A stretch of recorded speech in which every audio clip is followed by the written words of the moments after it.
Hello, Kevin Lynn here. I am the Executive Director of the Institute for Sound Public Policy. I'm also the founder of U.S. Tech Workers. And this evening, I'm on the campus of Franklin and Marshall College here in Lancaster, Pennsylvania.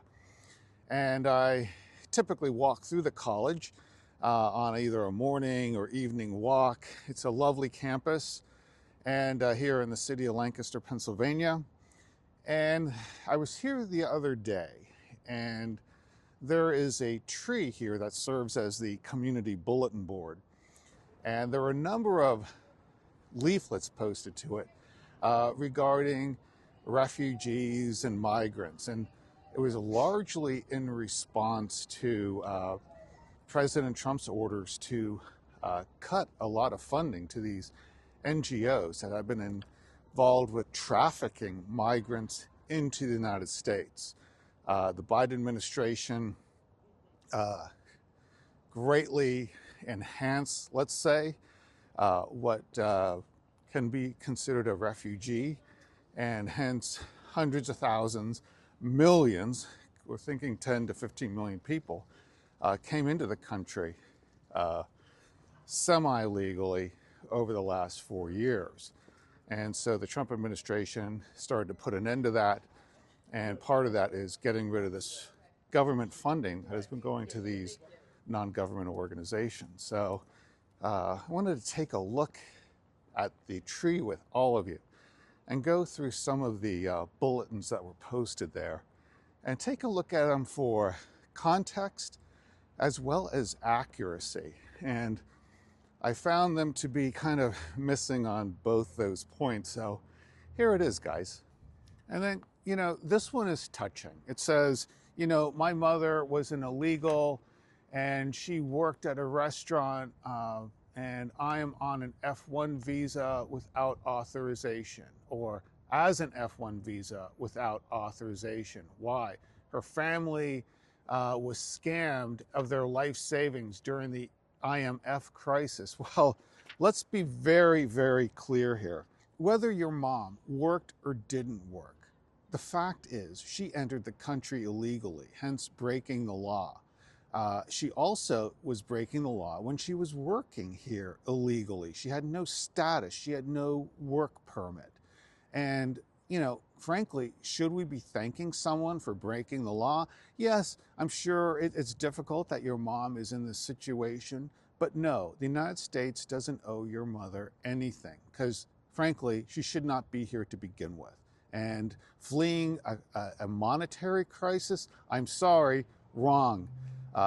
Asylum is for people with no other alternative but to escape their country. It is a life raft, not a cruise ship to a better life. One that says, stop work order the stop work order will cause refugee neighbors to lose their homes and vital support that the U.S. has promised to provide since the 1980s. This is rubbish. They still have benefits coming from the Office of Refugee Resettlement. The question to ask is, why are they not self-sufficient after several months of being in the country? This has been the norm since the 1980s. They're supposed to be, and trust me, the NGOs have certainly steered them to all manner of local, state, and federal benefits that they want to get on so that they can get on to the next person they can traffic. But understand, no one is owed a house that they can't afford. So, to say that, well, these guys are, going to be hurting because they're not getting these extended benefits is, again, not part and parcel to what the United Nations High Council on Refugees had helped put into place many years ago. And moreover, these benefits should only apply to a few thousand people that came here in fiscal year 2025, as they should be the only ones that are still receiving assistance. All those who came before never received the level of benefit these guys have been receiving over the past 4 years. So only the newcomers have been accustomed to these excessive benefits. And again, what is defined as a refugee was greatly expanded under the Biden administration. So many of these people receiving these kinds of benefits and being called refugees really aren't eligible to be asylees here in the United States. Now, this is also interesting. Only 158,700 refugees were resettled worldwide in 2023. Okay, so what? Not everyone who is a refugee wants to resettle in another country. Most just want to go home. And let's go down here. 70% of employees at our local Refugee Resettlement, CWS, that's Church World Services Agency, have been furloughed, employed but unpaid, but forbidden from doing necessary work. Sorry, but cry me a river, because number one, we're not admitting any more newcomers, so of course they don't have work. The Biden-Harris administration, as I had mentioned, expanded the eligible Office of Refugee Resettlement population benefits to include those who don't need to be here. And so they're going to leave. So we just don't need the employees. Trump sealed the border to those who should not be here. So of course, we need less people to manage these programs. The Office of Refugee Resettlement is not and should not be considered a jobs program. CWS wants to help. I'm sure they have resources being at church, and their congregants should be more than happy to kick in. Okay, and I want to spend some time with this flyer. It says, as of 2023, 1 out of every 69 people worldwide, 117.3 million, was forcibly uprooted from their countries of origin. This simply isn't true. You have conflated internally displaced populations with actual refugees in order to inflate your numbers. Internally displaced persons within they're displaced within their country, and they remain in that country. They don't necessarily have to move to a third country to be safe. So again, this is simply another inaccuracy here.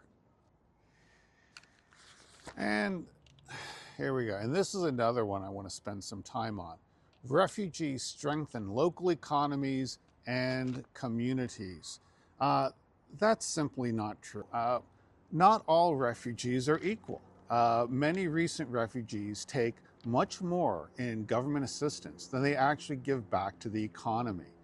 I mean, just look at the need for all these extended benefits everyone's harping on. Also, there's a gender gap among many recent refugee arrivals where wives don't work and frankly don't want to work, and they're having children and not working, and they're on a lot of government support. Now, try to square this with the wage earning Americans who have both spouses working, trying to make ends meet and raise a family here in the United States without generous government subsidy. It just doesn't wash, ladies and gentlemen. Okay, here's another one that bears some highlighting. The U.S. was built by refugees. Refugees are not political pawns. Well, let's get a couple things straight. The U.S., the United States of America, regardless of what was going on in the North American continent, was built by settlers. In fact, between the Revolutionary War and the early 1840s, most people in America were born and raised in America. It wasn't until the later 1840s, 50s, 60s that we saw very large waves of immigration that became a part of the country's fabric up through the early 1900s. So this is just pure horseshit. Okay, so this bulletin says, What is FAR? F&M, Action for Refugee Resettlement, a student-led organization focused on mobilizing students to welcome refugees in Lancaster and spread education about the importance of refugee resettlement to our campus community and beyond. Well,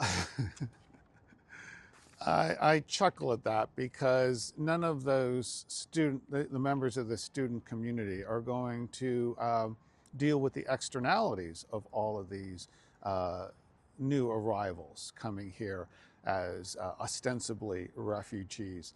They simply don't care because they'll never have to deal with it. There was an earlier bulletin I saw that, refugees built this country. Well, again, they didn't, but also understand something that's really important to the long-term health and sustainability of any community, and that is social cohesion. Many of these new arrivals who are coming in on refugee program, and CWS, Church World Services, is helping to resettle, are not assimilating.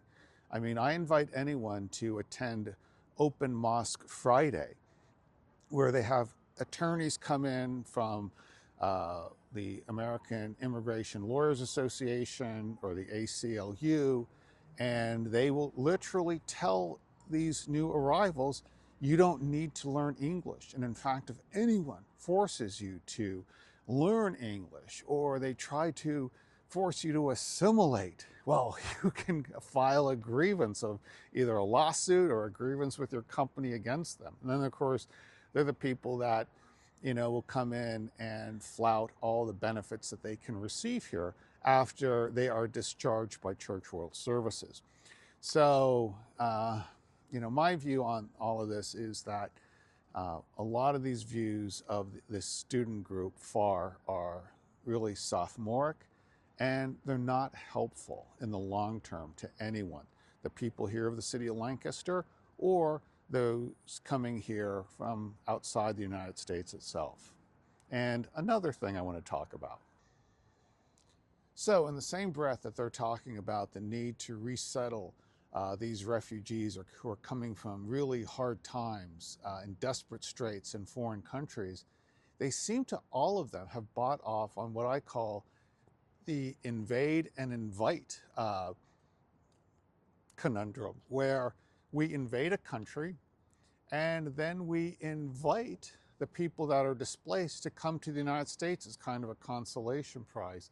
I don't frankly understand it, how they can square that that kind of morality, but they seem to be able to. And why is this sign calling for Ukraine still stands and still fights, rather than we need peace in Ukraine today? There isn't one sign about Ukraine calling for peace. Here we have Russia's war is not just an invasion, it's imperialism. Ukraine fights for freedom, stand with Ukraine. And at the same time, over here on the tree that we were just at, they're talking about all the people who are being displaced due to warfare, and as we've seen with the Biden administration, expanded to other things to include economic hardship. The sun is going down. It's a beautiful sky. As they say, red at night, sailor's delight. And I'll see y'all in the next video. Take care.